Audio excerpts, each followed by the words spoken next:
Manhã ainda. Nessa manhã, 21 de agosto de 2020. Eu sou Romulo Maia e apresento o programa diretamente de Berna. Gabriel Cassiano, você tem 15 minutos para contar para gente essa questão delicadíssima aí dos insights, dos insider information que você tem sobre o affair Márcio França. Dá uma contextualização que eu não tenho ideia do que aconteceu. Porque meio-dia e 45 teremos a presença de Piero Lerner, o cara da guerra híbrida.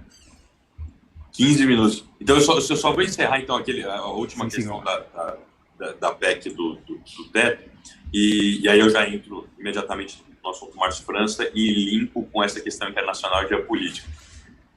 Só para terminar mesmo, então, por exemplo, economistas, né, a Mônica de Bolle, até um cara que me surpreendeu, que eu fiz uma live junto agora com o professor Marconi, que é o Rogério Studart, né, que foi o diretor executivo do Banco Mundial, né, representante do Brasil, ele dirigiu o BIRD, né?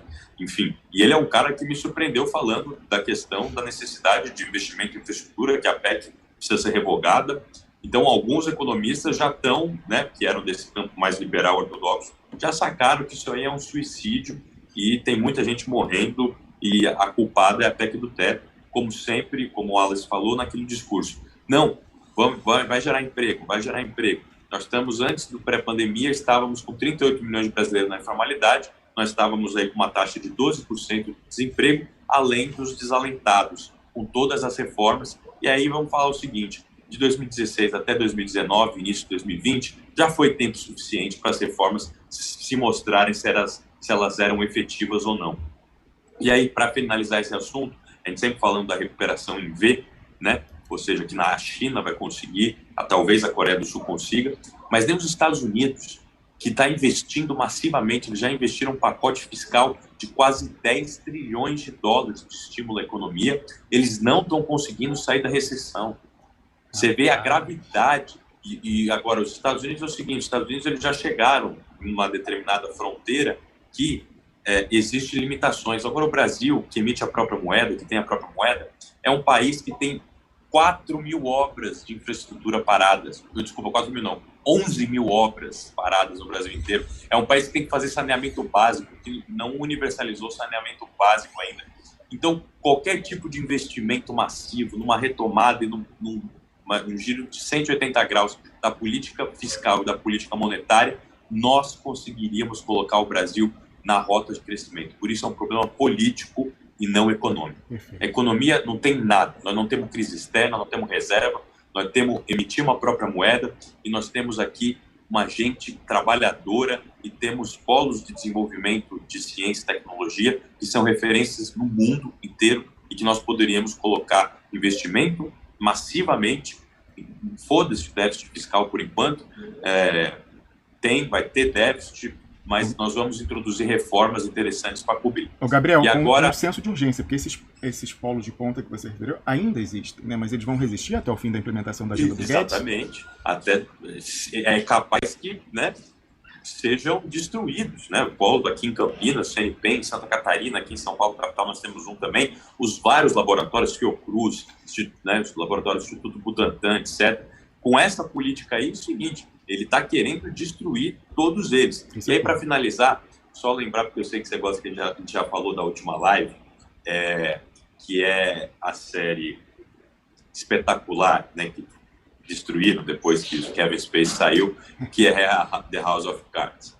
E naquela época a gente lembrou da história do castelo, do que é o poder e do que é o dinheiro, e dessa aqui eu vou lembrar do American Works, né, do programa anunciado pelo grande, né, Frank Underwood, e ele visitando lá, aquilo, eu vou pegar o carro-chefe da eleição, da reeleição dele. Carro-chefe da reeleição dele, e eu vou colocar isso aqui no meu canal, nem que eles reivindiquem o direito autoral depois, mas só para chocar. Porque o American Works, anunciado pelo Kevin Spacey, pelo Frank Underwood, na série House of Cards, foi o programa, foi o New Deal ali que ele mostrou, que o Wallace falou que está sendo implementado na Coreia do Sul, que é justamente isso, o governo estava empregando as pessoas, e aí desde fazer poda da Casa Branca até obras, contratar para empresas de investimento, empresas de tecnologia, e a cena mais emblemática é ele indo visitar o túmulo de Franco Delano Roosevelt. Que série, meus amigos. E aí, isso é o Eles final, são bons em fazer isso é o final da temporada e deixa naquele cliffhanger, aquele suspense em que tem uma fila enorme do pessoal que estava desalentado, indo lá se inscrever para ganhar um emprego do Estado, e aí no fim da fila quem tá? Aquele que cozinhava lá a costeleta que ele gostava. O costeleta lá que ele sempre ia comer. E é empregado como jardineiro na Casa Branca. Como jardineiro na Casa Branca, exatamente. Então, só para a gente fechar com maestria esse belo debate sobre política fiscal, fiquem as lições aí para o nosso político brasileiro. Assistam House of Cards, né? E vejam e leiam direito a história do que foi o New Deal e o que pode ser um New Deal aqui no Brasil, que tem total condição de fazer. Falando Márcio França, guerra híbrida, geopolítica internacional, PSB, primeira mão, informações. Algumas eu dei ali na entrevista com o Miguel do Rosário, mas nós já temos atualizações que, né, de lá dessa entrevista que eu concedi no sábado para ele, aconteceu até aqui. Bom, primeiro eu preciso contextualizar a geopolítica, né? Foi uma semana que aconteceu muitas coisas ao mesmo tempo, e como na última live que eu tive contigo, Romos, eu falei assim, olha, muita gente acredita que o Brasil é o país da coincidência. Mas muita gente acredita em coincidência, né, por excesso de filme da Disney, como eu falei, né, que acredita em Papai Noel. Então, e aí eles criticam os que eles chamam de teóricos da conspiração, eles são os teóricos da coincidência. Eles são teóricos da coincidência. Excelente nome, não, e vamos começar a taxar eles, os teóricos da coincidência, né? A questão da teoria do efeito borboleta, a teoria do caos, etc., estatística, eles são definitivamente os teóricos da coincidência. E o mais interessante é o seguinte, muita coisa aconteceu essa semana, é impressionante acontecer tudo na mesma semana. Então aconteceu nessa semana a tentativa de golpe na Bielorrússia. E aqui eu vou dizer, como eu falei, a KGB vai resolver, não se preocupa não. A KGB vai resolver, e eu digo mais, eu acho que se o Biden for eleito ou se tentarem forçar a mão, o Putin e o Lukashenko deveriam seguir um plano que eles tinham, que era se unir, exatamente, igual a Crimeia, ou seja, fazer uma unificação. E olha, quem acha que isso é impopular está enganado, tá? Isso aí a população gostaria muito de ser incorporada pela Rússia. Seria vexatório o resultado para quem é contra, né? Ou seja, seria igual na Crimeia, coisa de 85%, 90% no referendo, e aprovar. Então, acho que o Putin deveria fazer isso, sem sombra de dúvida, junto com o Lukashenko, retomar esse pensamento e essa ideia que eles estavam ali no passado próximo, né? Começaram essas conversas em 2015. Aconteceu concomitantemente, aí um pouquinho mais para trás, mas a questão do atentado lá em Beirute, aconteceu esse discurso do Biden e o discurso lá da senadora americana, e começou aqui, eu posso até abrir o G1 aqui, ó, tô aqui no computador, aí você vai no editorial aqui, Mundo, e você vai ver que o retrato da guerra híbrida é o que está no G1 aqui, ó, e dessa guerra internacional, dessa cooptação. Então, tá lá, tudo exaltando o Biden, falando que o Biden é um herói, teve aneurisma, perdeu 2 filhos, ficou viúvo com 30 anos, tudo isso acontecendo. Fala do filho ladrão dele, não fala não, né? Isso não... Ninguém fala, ninguém tem, né? São laranja dele, a laranja do próprio. Laranja dele, exatamente. E aí você teve agora, recentemente, esse caso, que aí eu vou entrar mais agora para falar do Márcio França, que foi o caso de sábado, né? Da questão lá da menina e dos fundamentalistas religiosos, e seguindo agora para o suposto envenenamento do rival do Putin, lá do concorrente, lá do opositor do Putin. Enfim, tudo isso aconteceu na mesma semana. Tudo isso. Aí você fala em coincidência, né? Aí você fala... E nessa semana também foi anunciado essas sanções, como bem disse o Wallace, também aí você vai do ponto de vista econômico, e ninguém fala, que todo mundo omite, né? Que aí TikTok, o caralho a 4... Né? Então, a Eurásia é o alvo, a Eurásia. A Eurásia é o alvo, exatamente. E aí eles tentam ainda de uma forma... Olha, eu sou amigo do professor Dugin, tentam associar o Steve Bannon... esqueci, a prisão do Steve Bannon com... né? Eles sempre falam assim, agora eu vi gente de esquerda comentando, prender o Steve Bannon, agora falta prender o Olavo de Carvalho e o Dugin. A Glaze Hoffman, Gleizinha. Você é muito burro, eu te amo, Gleizinha, mas você faz meu coração sofrer, Glaze Hoffman. Você foi ao Twitter ontem e falou que isso é um importantíssimo passo para acabar com a rede das fake news no mundo. Isso é ingenuidade, Gleizinha, por favor. Gabriel Cassiano. Meu Deus. E é tão besteira que eu imagino que ela nem deve saber o porquê que ele foi preso. né? Ele não foi preso por Cambridge Analytica ou desestabilizar eleições em qualquer mundo, enfim. Ele foi preso por supostamente ter desviado dinheiro de uma campanha de arrecadação de fundos. E ele já está solto. Eu fiz uma live ontem no Facebook, fiquei falando só disso, e falei, meus queridos, isso aqui não é um crime inafiançável. Amanhã ele está solto, vai pagar lá a fiança e está solto. Não tem nada a ver com essa história que a esquerda está alardeando, de combate, não sei o quê. É muita gente burra. 90% da esquerda é burra. Desculpa, eu preciso falar, nem que eu perca a voto, mas eu preciso falar. Agora, como tudo isso se encaixa, como diria Leonel Brizola, política sem polêmica é a arma das elites, tá? Então, eu vou registrar também. Eu sou foda nesse sentido. Você fica falando. Vou falar. A gente viu o Conversa Fiada do saudoso Paulo Hegemann, que eu presto muita reverência, sendo encampado pelos inimigos declarados dele, pelo esquema Dantas de comunicação, programas do 171 sendo retransmitidos no Conversa Fiada. Já mostrei isso. E uma frustração muito grande minha é o Fernando Brito, que escrevia os discursos do Brizola, escreveu aquele antológico direito de resposta do Brizola no Jornal Nacional, e ele também está aí, de alguma forma, associado à posição editorial dele aos interesses do PT jurídico, né? E não está refletindo muito o brizolismo dele, não, Gabriel Cassiano, infelizmente. E, sim, por que eu lembrei dele? Porque ele coloca embaixo, assim, né, exatamente essa frase, né, que a política sem polêmica é a arma das elites, mas, infelizmente, agora está aí, enfim, convergente editorialmente com o Piguinho Vermelho. Exatamente. E é triste, porque é uma decepção grande, viu? Ele era um dos caras que eu tinha como referência, e o caminho, e pelo menos os escritos recentes dele, estão me deixando muito decepcionados. Mas, como que tudo isso chega na eleição de São Paulo e afeta Márcio França e a coligação do PDT com o PSB aqui em São Paulo, mas que é uma coligação nacional e ela é irreversível? Olha, Gabriel, eu estou tomando o seu tempo, me desculpe por isso, mas você vê. Vou daqui a pouquinho falar com o Piero Line, que vai juntar a gente, né, da questão do compromate, os dossiês sendo operados subterraneamente, às vezes a pontinha do iceberg, como no original, vai à superfície. São Paulo, o Márcio França estava na eleição para o governo em 2018 contra o Dória, que acabou eleito, mas ali no olho mecânico, né, os dois empatados, teve aquela história do vídeo vazado do João Dória com as meninas e tal. Então, assim, para você ver que essa questão do compromate, isso aí é coisa de série. Não, isso aí é uma coisa que só no imperialismo é que vai ter, né, o pessoal vai arcar com custo de transação. Não, é na periferia, é na várzea também. Exatamente. E aí a gente entra em detalhes sutis, mas que, apesar da sutileza desses detalhes, eles não são enxergados justamente pela camuflagem, pela sofisticação, pela sublinariedade, vamos dizer, né, uma nova língua aqui, de tudo isso, mas infelizmente já moldou a cabeça de quem se considera progressista de esquerda hoje no Brasil. Já está no subconsciente e eles reproduzem isso de forma involuntária. Eles não raciocinam, eles só reproduzem. É muito triste. Vamos lá. O que aconteceu? O Márcio França, você sabe muito bem que a dona Lúcia, que é a esposa dele, ela é migrante libanesa. Ela nasceu no Líbano e os pais dela vieram para cá, mas ela nasceu no Líbano, então podemos dizer que ela é migrante libanesa.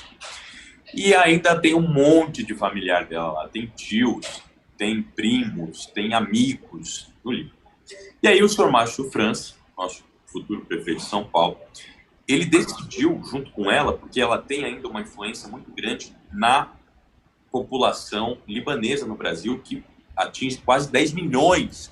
É a maior diáspora sírio-libanesa no Brasil. Exatamente. Tanto tem o Hospital Sírio-Libanês, etc., a comunidade, enfim. E é uma comunidade muito influente e muito forte. E tem descendentes que não é só ela. Tem, por exemplo, Scaff, tem, por exemplo, Michel Temer, etc. São todos descendentes de libaneses. Vamos lá. Até pessoas que não são árabes, por exemplo. Os irmãos Safra, eles são uma família de sefaraditas judeus do Líbano originalmente. Você tem aí Adib Jatene, Paulo Maluf, Michel Temer e o nosso caríssimo Elias Jabbour. Exatamente. E então, assim, existe toda essa correlação. E o que aconteceu já lá no início da Guerra Híbrida? lá no começo. O Márcio França fez uma ponte com o SCAF, fez uma ligação para o presidente da República, né, o senhor Jair Bolsonaro, e ele pediu para que o Márcio França tem uma boa relação com o SCAF, tá? Tem uma boa relação, independente de SCAF ser o que é, a gente sabe, mas ele tem uma boa relação política de anos, enfim. E ele pediu ali, gentilmente, para o SCAF, inclusive, ó, falando aqui, a gente estava falando, eu vou falar aqui, vou dar para o pessoal que está achando que eu estou enrolando aqui, eu vi um comentário aqui, vamos lá. Quem tirou o Datena da disputa da Prefeitura de São Paulo, ó, mais um em primeira mão aqui, foi o Márcio França, a pedido do SCAF, com a chancela do Bolsonaro e a pedido do Ciro também. O Ciro teve um papel grande. E é possível que o Datena saia candidato ao Senado pelo PDT em 2022. Então, estou dando aqui em primeira mão para vocês, os pressionautas aí, para dizerem que houve essa correlação para tirar, porque o Datena também é amigo do Dória. E o Dória estava tentando convencer o Datena a ser vice do Covas, para dar uma pujança na candidatura Datena, dele. Ele é amigo de quem tem a caneta. Ele também era amigo do Lula quando o Lula era presidente. Né? Exatamente. O Datena foi filiado ao PT há muito tempo, na época ele fazia jornalismo esportivo. Ele foi filiado ao PT? Eu não sabia disso. Sério? Ele era filiado ao PT. Ele era filiado. Jesus, você pode pesquisar lá depois no TSE, no histórico de certidões. Então, assim, então estou dando só mais uma aberta aí. Enfim, vamos lá, vamos prosseguir. E aí, o que acontece? O que acontece aí nessa costura? O SCAF, o Márcio França pediu ao SCAF, telefonou para o presidente da República, e o Márcio França, como não tem jatinho igual o Dória, não tem, né, avião particular, não tem caralho a quatro, ele pediu. Existia já essa missão do Brasil ao Líbano, que estava sendo chefiada, né, liderada pelo Michel Temer e pelo SCAF, e ele pediu. O Márcio França pediu ao Michel Temer, falou assim, as Forças Armadas e o KC-390, que está sendo destinado ao Líbano, ele pode colocar o que nós conseguimos de donativos, de mantimentos, de remédios, de insumos, tudo mais, e fecharam o acordo, beleza, e fecharam o acordo em São Vicente. Aí, olha o que aconteceu com o Márcio França. Tiraram uma foto do encontro que ele teve para fechar o acordo quando o Bolsonaro foi lá inaugurar uma obra em São Vicente. Uma ponte, né, que liga ali São Vicente a algum lugar que eu não me recordo qual. E olha o que pode acontecer. Olha o que aconteceu, na verdade. Ele foi inaugurar essa obra, o Márcio França é de São Vicente, morava em São Vicente, tem apartamento lá até hoje, etc. E ele foi lá fechar o acordo, né, e fazer o aceno institucional, o presidente da República, e levar o representante que angariou esses mantimentos da comunidade libanesa. Para quem não é do Sudeste, São Vicente, no litoral paulista, que é onde a Pauliceia nasceu. A capitania se chamava Capitania de São Vicente. Capitania de São Vicente, exatamente. E, então, né, contextualizando até a localização para quem não é de São Paulo, e teve isso, e aí tiraram uma foto do Márcio França com o Bolsonaro, e aí começou a guerra aí. Houve um ataque massivo do PT e do Boulos, dizendo que o Márcio França é o candidato do Bolsonaro em São Paulo. Houve um ataque massivo e dali, pá, para tentar desmoralizar o eleitor do progressista aqui de São Paulo e coibir e direcionar eles a não votarem no Márcio França e a votarem no Boulos. O que acontece? O PT sabia que ia perder a eleição. O PT sabe que ia perder a eleição em São Paulo. Qual que é a principal estratégia hoje do PT? É evitar com que o PDT ganhe a eleição. Eu achei que a prioridade era administrar o fundão eleitoral do PT, que a gente sabe como é que é aquela coisa ali de eu dou o recibo, você faz o santinho, aí sai por aqui. Tá? Eu achei que era vai ver aí, colateralmente, tem essa meta aí também. Estratégica e tem a financeira também. Não, porque essa meta que você falou existe, né? Do fundinho para enriquecer mais algumas pessoas e para tentar fazer uma bancada de vereadores. Mas essa estratégia é secundária. Um voto majoritário custo proporcional, é verdade. Exatamente. De derrotar o o PDT e o Márcio França. Essa vitória, essa aliança do PSB com o PDT em São Paulo, porque isso vai mudar o cenário político. Muda completamente, porque é uma aliança nacional, é uma aliança que tem em Porto Alegre, no Rio de Janeiro, vai acontecer em Recife. Então, assim, vai mudar o xadrez político do Brasil. E se eles estivessem mais preocupados, se o PT, se o Lula estivesse mais preocupado realmente em fazer uma bancada de vereadores, etc., teria colocado outro candidato, não seria o Gilmar Tato. Tem gente menos pior que o Gilmar Tato para ajudar nisso. Por isso tem que puxa voto, né? Um nome popular e tal. Exatamente. Então é o seguinte, eles falaram assim, Boulos, faça a sua candidatura, né? Você vai ter o apoio dos intelectuais, vai ter até gente candidato a vereador do PT que vai colocar você e não Gilmar Tato no Santinho, tá? Piero Leiner, presta atenção nisso, ele que está na sala com a gente. Então quer dizer que essa briga, tá? O Boulos está ocupando em alguma medida corações e mentes dentro do PT e tal. Isso seria uma operação em pinça? Eles estão, na verdade, jogando em dobradinha e trocam farpas em público para fazer um telequete?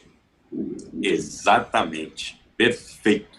É exatamente isso que está acontecendo aqui em São Paulo, capital. E, detalhe, essa articulação do PSB, então, como o maior medo deles é que o PDT e o PSB vençam em São Paulo, tem chance.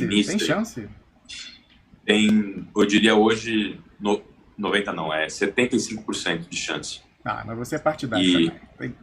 Não. As pesquisas internas, e até na entrevista com o Cafezinho... esse negócio de pesquisa interna, lá o Vox Populi tinha eleito o Haddad em 2018. Não, mas 50-50, a disputa será em voto a voto. Negócio aí de pesquisa contratada partido, eu não boto fé, não.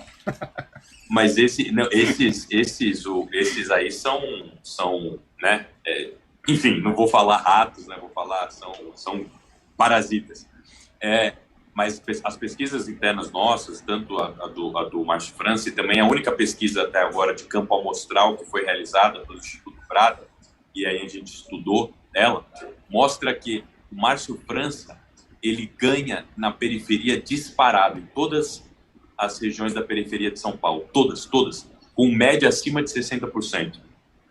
Márcio França teve mais de 3 milhões de votos em São Paulo, foi 60-40 contra o o João Dória, né? Aqui na capital, para governo do estado. Então é o seguinte, olha o que está acontecendo, porque aí vai a denúncia mais grave. Não obstante essa estratégia de tentar já impedir a vitória do PSB e do PDT em São Paulo, capitaneada pelo PT, e aí aceita e implementada pelo PSOL na figura do Boulos, que o Boulos na periferia, a gente foi ver o voto, o pessoal está falando aqui, né, nos comentários, uma pessoa aí falou, né, que eu não entendo nada de periferia, que é o Boulos que entende. O Boulos não atinge 5% de votos na periferia. A maioria dos votos dele, ele quase empata com o Márcio França no centro expandido, na Vila Madalena, em Pinheiros. O Juliano Medeiros, o presidente do PSOL, se ele tivesse o título eleitoral em São Paulo, obviamente, além da obrigação partidária, mesmo que ele não fosse presidente do PSOL, pensa no Juliano Medeiros, é o eleitor médio do Guilherme Boulos, o Gabriel Cassiano. Exatamente. A caricatura do eleitor do Guilherme Boulos é essa aí, e que vai ser os votos deles. Lembrando que o Guilherme Boulos perdeu para o Cabo Daciolo, e 500 mil votos que ele teve nas eleições presidenciais. Glória a Deus, nação brasileira! Não, 500 mil votos que ele teve no Brasil inteiro não colocam ele nem no terceiro ou quarto lugar na disputa da Prefeitura de São Paulo. Só um recado para ele. Mas o mais grave, e aí tá, olha o componente da guerra híbrida que vai entrar, antes de eu falar esse aqui, que também é gravíssimo, é que, olha só, o João Dória e o Bruno Covas, ou o Bruno Dória, estão financiando essa brincadeira, empregando gente desses partidos na prefeitura. Eles estão pagando a imprensa, que é a Folha, o Estadão, todos eles, para difamar o Márcio França e botar o Boulos todo dia, misteriosamente, né? O Boulos, que era o invasor, o invasor das casas e dos, né? O cara que é um louco, que é o cara que é contra a propriedade privada, tá todo dia na Folha de São Paulo. O Bonfilho a casa torna, né? Ele era colunista da Folha. Exatamente. Tá todo dia no Estadão, tá todo dia nesse... Por quê? Porque o Dória é aquilo que o Márcio França está falando. O Dória sabe que com o Márcio França no segundo turno, meu irmão, a cobra vai fumar. O Márcio França, indo para o segundo turno, ele está eleito prefeito de São Paulo. E ele sabe disso, e o maior reflexo disso, vou dizer em primeira mão, tenho autorização, então isso eu posso dizer, uma coisa muito, mas muito grave. A repórter que fez a entrevista, porque foi a segunda tentativa de golpe contra o Márcio França, né, que fez a entrevista no Valor Econômico e que deu toda aquela polêmica da esquerda, não sei o quê, falando, não vou votar mais no Márcio França, ele é o candidato do Bolsonaro, ele é um amiguinho do Bolsonaro. Você sabe quem que é ela? Ela é uma repórter do Valor Econômico que trabalha também para a TV Cultura. E vai no Roda Viva, tem participações ali relativamente esporádicas no Roda Viva. Eu esqueci o nome dela agora, mas eu posso pegar aqui agora. Mas eu esqueci. Enfim, eu posso pegar aqui agora. Não é a Maria Cristina Fernandes, não é? Cara, eu acho que talvez seja ela. Não, o Piero tá fazendo que não com a cabeça. Você sabe, Piero? Não é esse o microfone. Você sabe quem é, Piero Wagner? Não sabe. Tá. Eu vou pesquisar aqui, depois eu prometo que eu deixo para vocês aqui. Que a matéria vai ser Márcio França, que foi a matéria que abriu a brecha para o descarrilhamento, vamos dizer, dessa esquerda aí lacradora, para falar que o Bolsonaro está apoiando o Márcio França e o França é o candidato do Bolsonaro. E aí essa foi a mais grave, né? Porque a TV Cultura, para quem não sabe, só contextualizando, é uma TV do Estado, do governo do Estado de São Paulo. É a Cristiane Agostini. Cristiane Agostini, isso mesmo. Você falou Cristiane, eu falei, puta, parece o nome, mas é Cristiane Agostini. Exatamente. Ela tá toda vez lá, uma vez por mês, pelo menos na bancada do Roda Viva, né? Então, e a gente sabe que a TV Cultura, quem não sabe, quem mantém a TV Cultura é o governo do Estado de São Paulo, e o governador do Estado de São Paulo é o senhor João Dória. Fundação Padre Anchieta, que faz o trabalho missionário lá em São Vicente. Em São Vicente. Então, você já vai ligando os pontos. Então, é bom a gente deixar claro que esse trabalho está sendo orquestrado com PSDB, PT e PSOL. Aliança impossível? Não. Pouco provável? Improvável? Nós estamos no Brasil, né, gente? Então, olha, isso aí é uma imputação importante. Eu quero saber, já que a gente está falando, vamos falar de dossecracia agora com o Piero Line, eu quero saber o seguinte, você falou, olha, uma articulação, está usando funcionário da máquina e tal. Esse lado aí, França, PSB, PDT, tem o dossiê? Eles têm o batom na cueca disso que está acontecendo e vão guardar? Ou vai ser divulgado? Como é que vai ser operado esse dossiê? Esse dossiê você fala contra? A prova de que o PSDB está usando a máquina para difundir isso daí, pagando gente, para dar visibilidade ao Boulos. No momento certo. Então tem o dossiê, tá bom. É isso que eu tem o dossiê. Enfim, gente, o jogo é esse. A ideia ali, não, o jogo é esse. É dossiê para lá, dossiê para cá e saber operar o dossiê. Gabriel Cassiano, para concluir sua participação por hoje. Para concluir aqui, e aí eu digo como isso tem a ver agora com a questão internacional e com a questão da guerra híbrida que nós estávamos falando para concluir. Vamos lá. A partir dessa desmoralização, concomitantemente, aconteceu esse trágico episódio aí no final de semana, né, da criança, que foi explorada politicamente por várias pessoas, etc., e tudo mais. E olha o que aconteceu, e isso é muito importante.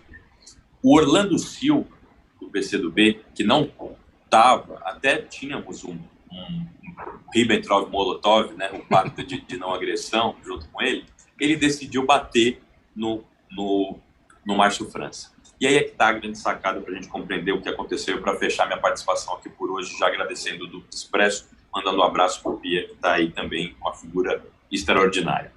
Vamos lá.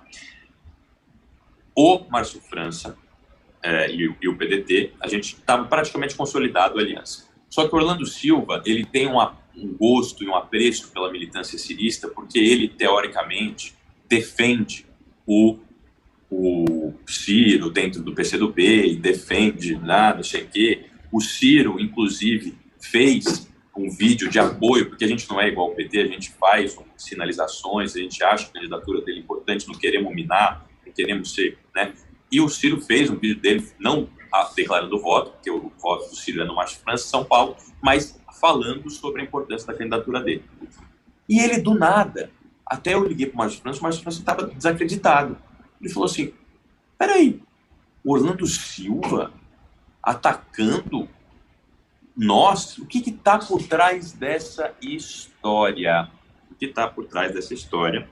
E aí eu digo aqui em primeira mão aos expressonautas, a todos que estão nos assistindo, quem concorde ou não, quem gosta de mim ou não, que há um complô e que esse complô foi muito bem sucedido. Nós estamos conseguindo agora reverter. Se utilizaram do episódio de sábado para desmoralizar o Márcio França, porque não se pronunciou em relação a isso, e a me desmoralizar, que eu sou o candidato do Ciro, do PDT, em São Paulo, prioritário. Então, houve uma chuva da própria militância cirista em defesa do Orlando Silva, dizendo que estavam cogitando a votar no Boulos e no Orlando Silva, e que desistiriam de votar em mim e no Márcio França, porque, além do Márcio França não ter se posicionado, eles viam uma nítida aproximação entre Bolsonaro e Márcio França, e comigo foi que eu disse, e aí eu fui enfático, havia uma armação dessa manifestação lá na frente do hospital, orquestrada pela Damares Alves, orquestrada pela Sarah Winter, orquestrada por esse grupo aí, né, que a gente sabe muito bem que está infiltrado dentro do governo, dentro do governo federal, para desmoralizar a Igreja Católica. Quem foram os organizadores desse evento que aconteceu no sábado foram evangélicos, foram os deputados da bancada evangélica lá, de vereadores do Recife, da Assembleia. Eu posso mandar o nome de todos aqui, eu tenho print de todos eles, eu mando para vocês. Foram eles. Existiam católicos fundamentalistas e extremistas lá? Existiam. Mas quem organizou isso foi a Damares Alves com a Sarah Winter. Como é que a Sarah Winter, em prisão domiciliar, consegue puxar dado de uma criança, saber o hospital exato onde ela vai estar? Porra, gente! Vamos acordar, caralho! Desculpa a minha indignação, mas não dá para acreditar que o povo seja tão burro assim. Desculpa. No dia anterior, a Damares visitou a Sarah Winter. E a Sarah Winter, em prisão domiciliar, tem o dado da onde a menina está, da onde era o hospital que ela ia fazer o aborto, o nome do médico. Quem é que passa isso para ela? Sou eu? Porra, velho.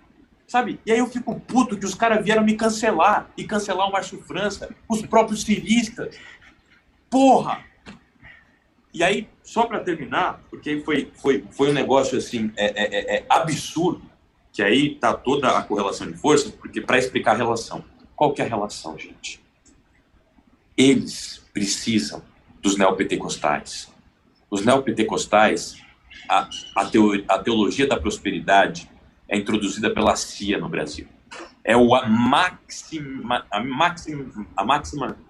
máxima exponência do indivíduo em relação ao seu progresso pessoal. O Estado não importa, o coletivo não importa, ele só ganhou e teve prosperidade na vida dele, econômica e familiar, pela devoção a Deus e pelo mérito próprio individual. Exatamente. E é o legitimador filosófico, teológico da desigualdade social. Fala, não, você é um eleito de Deus, esse aqui é por isso que ele é rico, ele pode ter e tem que ostentar, e você tem que olhar admirado porque você está pecando. Exatamente. Então eles fizeram um favor do quê? Aí só para finalizar mesmo. Eles fizeram o favor de colocar qual que foi a manchete, você sabe, você viu, de todos os jornais. Aí os caras falam que o Bolsonaro é inimigo da Globo. O único inimigo da Globo é o Leonel de Moura Brizola. Você abre o G1 aqui, o primeiro patrocínio que aparece é da Petrobras. Estava falando ontem isso na live no Facebook. E vamos lá. Eu vou falar isso aqui. É grave, mas é verdade. Quais foram as manchetes dos principais jornais do Brasil, nesse caso? Qual foi a manchete? fundamentalistas católicos, extremistas católicos fazem manifestação lá. Aí, para mim, desculpa, isso não tem como não ser armação. Isso é a armação da Damares Alves para diminuir cada vez mais o número de evangélicos, porque você viu o pronunciamento do vice-presidente do Mourão, a maioria dos fiéis são favoráveis ao aborto legal ali, porque eles condenam mais o estuprador do que a menina, como está correto. É isso que tem que acontecer. Os fiéis, a ampla maioria dos evangélicos e dos católicos foram favoráveis ao aborto legal, cumprindo a Constituição, cumprindo o que está no Código Penal, enfim, o que já está pacificado também por jurisprudência do STF, que determinou isso, né? Então, assim, eles condenam o estuprador, e, inclusive, nós defendemos ali, eu defendi no tweet, que deveria ter uma punição maior, porque no Brasil, estupro de inimputável e pedofilia é crime de 10 a 16 anos de prisão. Na Rússia, nos Estados Unidos, é prisão perpétua. Na China é vala. Na China é vala. Então é o seguinte, gente, vamos acordar a consciência. Existiram esses dois movimentos orquestrados. O primeiro é o de desmoralizar a Igreja Católica para que cada vez mais o campo evangélico ganhe espaço entre os cidadãos e as cidadãs do Brasil. Por quê? Porque os evangélicos disputam eleição, os católicos não. Me fala quantos padres da Renovação Carismática Católica têm eleitos no Congresso Nacional? Nenhum. Me fala quantos pastores. Eu posso contar que os mais famosos, né? Silas Malafaia, aquele outro. Não, lá, é o irmão. Ele bota o irmão como deputado. É o irmão. Conclui aí. É o irmão dele. O irmão dele e o Feliciano, bando de bandido. Então, todos eles orquestrados a partir da movimentação da Sarah Winter, que faz isso para desmoralizar a fé católica, aumentar aqui vamos dizer, a base de fiéis crentes no neopentecostalismo e para desmoralizar a candidatura que pode e a aliança que pode ser definitivamente uma alternativa viável eleitoralmente, que é PSB e PDT, tudo em conjunto. Isso passando por João Dória, passando por